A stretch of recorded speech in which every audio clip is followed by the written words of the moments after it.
Untuk kegiatan kedua, kita akan belajar tentang refleksi atau pencerminan. Jadi refleksi ini merupakan transformasi yang berupa pemindahan suatu objek pada bidang geometri dengan menggunakan sifat-sifat bayangan pada cermin. Sifat bayangan dalam cermin yang pertama adalah jarak objek ke cermin itu akan sama dengan jarak bayangan dengan cermin. Yang kedua, objek yang dicerminkan itu akan berhadapan dengan bayangannya.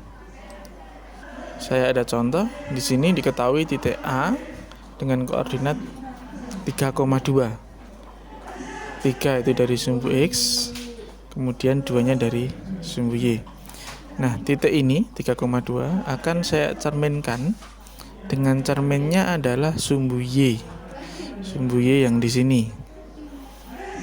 Nah, hasil pencerminan dari titik A 3,2 dengan cermin sumbu Y, maka bayangannya akan terletak di koordinat negatif 3,2. Kita sebut sebagai A aksen, bayangan dari titik A. Perhatikan jarak antara objek dengan cermin sama dengan jarak antara cermin dengan bayangan. Di sini jaraknya 1, 2, 3, di sini juga 1, 2, 3.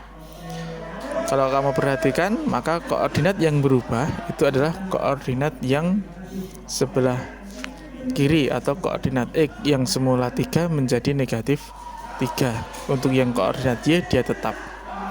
Nah, jika titik A ini saya dekatkan dengan cermin, maka bayangan juga akan semakin dekat dengan cermin. Perhatikan. Nih.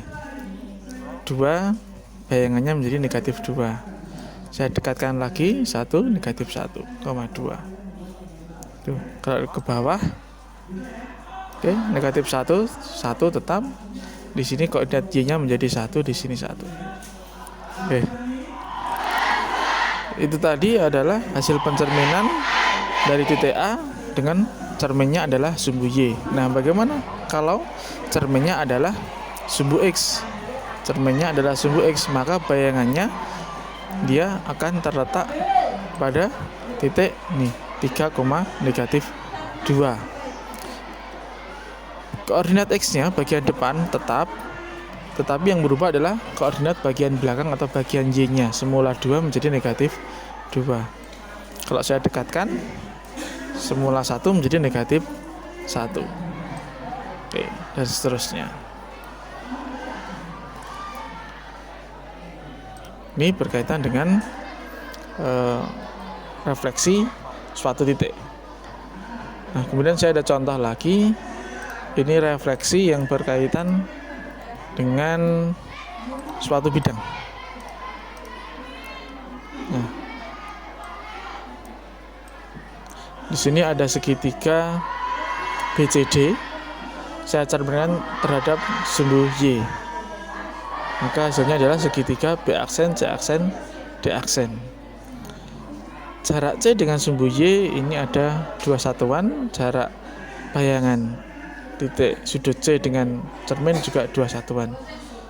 Jarak cermin dengan titik D di sini 4. Jarak cermin dengan titik D aksen juga 4.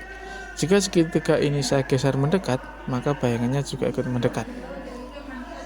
Menjauh juga ikut menjauh.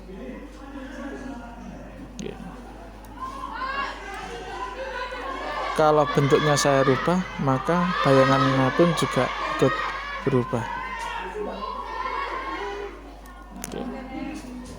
Nah, sekarang dalam penyelesaian soal-soal transformasi berkaitan dengan refleksi, kita tidak selalu harus menggambar, tetapi kita bisa menggunakan tabel berikut untuk mempermudah. Sebagai contoh, di sini diketahui titik A dengan koordinat 2,1. Tentukan bayangan titik A setelah direfleksikan atau dicerminkan terhadap sumbu Y. Perhatikan, refleksi terhadap sumbu Y, berarti kita pakai yang ini. Titik asalnya kita misalkan A, B, kemudian cerminnya adalah sumbu Y, maka bayangannya adalah negatif A, B. Perhatikan, untuk bagian depan kita kalikan dengan negatif. bagian belakang tetap. Nah, titik A 2,1 berarti 2 ini sebagai nilai A, kemudian 1 sebagai nilai B. Ketika dicerminkan terhadap sumbu Y, maka yang bagian depan, yang A ini kita kalikan dengan negatif, berarti diperoleh negatif 2, negatif 2,1. Sehingga hasil bayangan dari titik A 2,1 adalah titik A aksen dengan koordinat negatif 2,1. Seperti itu.